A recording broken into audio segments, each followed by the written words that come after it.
it was fun working with Dominic last fall. Last fall, if you remember, Dominic was helpful putting together the Poland to Chicago technology bridge. And he was instrumental in helping rallying two different startup ecosystems, a mayor of one of their large municipalities, like the size of Milwaukee. So it was great to have him with us during that time. It was a whole day focused on Polish companies looking to come to the United States. We also had Tom Dennison, who works with Michael Rosen at the Helix 51 incubator in North Chicago, talk about the life sciences programs. And being able to work with Dominic has been a real pleasure. And so we're going to see if he can hear me now, and we can see if he Yes, can. I do. We can hear him I now. hear you. Can you hear me? We're good.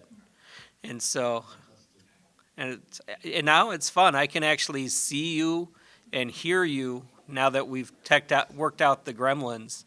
But while you were rebooting and rejoining, I was talking about the Falls Poland to Chicago Technology Bridge that you led the efforts with to do, and we had a really great time with that program. And so, Dominic, I'll have you introduce yourself, a little bit about Unity, and then we're going to have a good conversation. Thank you very much. I hope you can hear me, Michael. It's a pleasure to see you again. Yes. There's a tiny echo, but I should be able to cope. Welcome, everybody. Once again, thank you for the invitation. Yes, I was actually recalling a little bit oh, that's a bit disconcerting. I see myself now on a screen, which is not a pretty picture. Let me just close that. What I was going to say, I was actually thinking about this conference that we did. How long has it been? It's been 6 months, 7 months?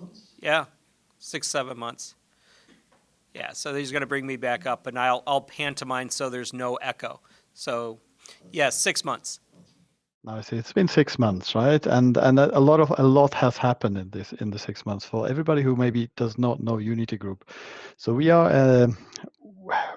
call ourselves digital commerce transformation experts, and we've been on the market for 25 years. We were founded in Poland, and one could argue that we've actually helped shape and evolve the whole e-commerce industry in Poland. Clearly, we may not have been the only company that shaped it, but we were one of the companies that built the first B2C and B2B e-commerce solutions in Poland. We've done a number of things. We've also worked with a number of large brands that you probably recognize. I'll give you, well, one big American brand is McDonald's, which we work with in Poland. There's also companies like Nestle, Volkswagen, and a few other ones. And there is one company that we work in Europe, but this is your own Chicago-born, Chicago grew GATX. And that's one of our clients. I said digital commerce transformation. What does that mean? Right? A lot of people would say that. A lot of people would simplify that to e-commerce, and to a large extent, that's true. We do e-commerce, but the way we differentiate from a lot of other companies who can put up an e-commerce shop and do certain aspects of digital transformation is we see ourselves as a one-stop shop, which we try to phrase it nicely as an end-to-end specialist. And you can come to us for virtually every aspect of your digital transformation. Again, we specialize in commerce, so in companies that sell products or sell services, either to end customers or to other businesses, which is pretty much every company, right? I mean, yes, there are manufacturers, other ones, but we cover quite a lot of ground. And we can start with advising, we can start with consulting, and then go through all the aspects of transforming and digitalizing your enterprise. We can do all the systems that interact with the clients. We can simplify and digitalize your business processes. We can help you build the backend infrastructure, integration solutions, and then at the end, we can help support and run all those systems. There's also a fourth pillar of what we do, which we call data. This is the fastest growing part of our offer. This is all about the topic data is the new oil, and we help you find that oil and then fill the tank and run on it. That's great. And so, yeah, So, okay, great. So from time to time, I see if my microphone's working. And so, but from my perspective, Unity does so much more than that. I mean, you're also, I think you have 300 developers on staff with you, roughly that. We do have 300 people on board, but I can tell you that we're actually aiming by the end of the year to have to increase that number by at least 50%. We Wow. have two acquisitions we are currently in the pipeline, smaller companies. One is pretty much close to being done. The second one, you know how it is with acquisitions, right? Sometimes it's a bit, at the moment, I would say more than 50-50, maybe 60-40 that will actually happen. And then if we get lucky with recruitment, and I'll be talking maybe a little bit later about recruitment and the challenges that we face, but if we get a bit lucky, I don't think it's beyond the realms of possibility that we will actually have 500 people by the end of 2021. Oh, that's great. And not just the size, but I think what's really endeared me to you and your other co-founders uh, is how much leadership you do within the startup and the tech communities in the cities that you're in, as in how much you give back with the mentoring, and because you'll know I'll always butcher it, like Krakow, and with their entrepreneur ecosystem. So just how much you support growing the next generation of talent has just been phenomenal. You're very kind to say that. Would you like me to elaborate, give you a couple of examples? So the thing that was the little encouragement, right? Um, I think you're probably referring to two things that we do. One thing is we were a founder of a local IT cluster, a co-founder of local IT cluster called IT Corner, which at the moment probably has more than 120 IT companies. It used to be a local regional thing, but then now it kind of covers the whole of Poland or most of Poland. And it's an interesting cluster because it's built on a premise that we're all there to help each other.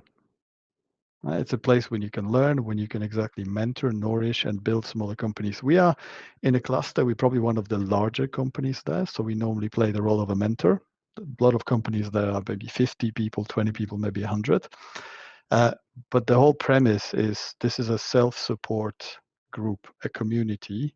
And yes, we occasionally compete, but when we compete, we do it in a fair play manner, which works. And I know there are other IT clusters or other organizations which are much more aggressive, and then it's not as nice and cozy as it is in the IT cluster that we run, co-run. Yeah. Oh, and that's one of those things that I met you. Was it almost? It was just pre-COVID. So we were with Lexi and Michał from the Polish Trade Office, and I can never reinforce how much in how important it is for the local trade offices to engage with the local communities here to make these warm introductions. And so we met at one of the co-working facilities. When was that? So I think it was January. I believe it was January, wasn't it? I think it was 2021. And it 2020, had not to be. 2021. Yeah. It was Okay. So 2021. It wasn't. It was just before COVID. And we had, interesting you say that, we had very, very extensive plans for 2021. I mean, I had a whole rota of places that I would go to over the year. I had itineraries, spanning the globe. And I'm afraid to say that Chicago and New York was the last trip I did in 2021. And that was in the middle of January. absolutely. Well, and what was great about meeting with you and getting to know you and your co-found one of your other partners, and that's me in language, Piotr or Piotr. Piotr or Peter. It goes by Peter as well. Okay, that's good for me.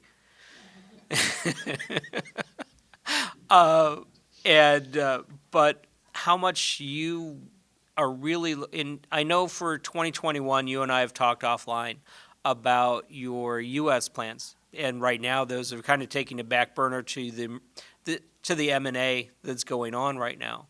But I know your goal is to get here. You being the U.S. lead, but yeah, well, Unity, but you being the U.S. lead. But our goal is absolutely to be in the US. Yes, that's one of the goals. We operate in 4 markets, right? We operate in apart from Poland, we operate in the Nordics, in DACH, in the UK, and in the US.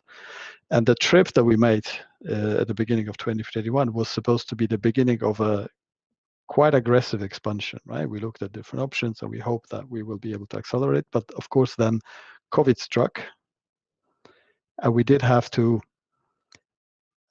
put it on the back burner, but we kind of put everything on a bit of a back burner. So it's not just the US.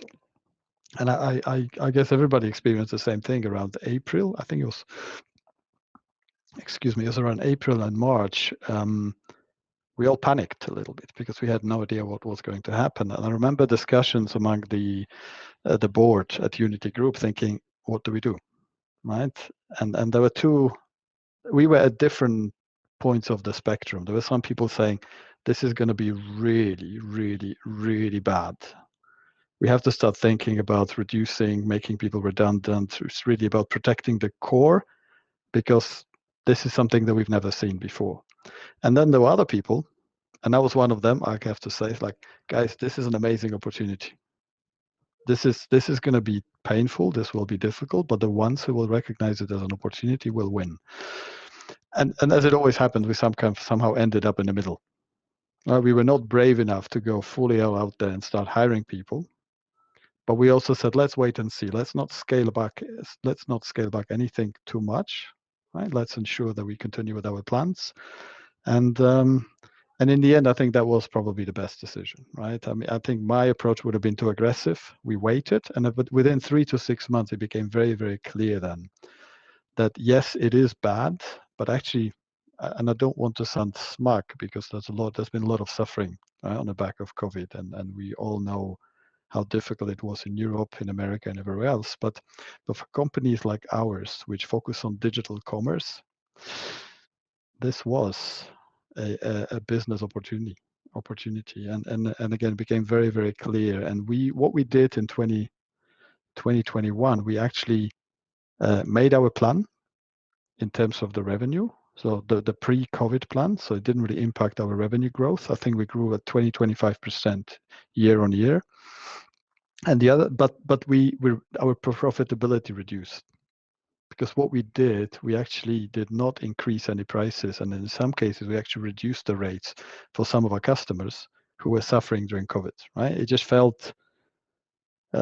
would have felt very brutal and cold just to ask them for more money. So we helped them, but now we see that this is reaping dividends. Those people are coming back to us and saying, "We remember who helped us when the going was too tough." So fingers crossed 2022 is going to be an amazing year.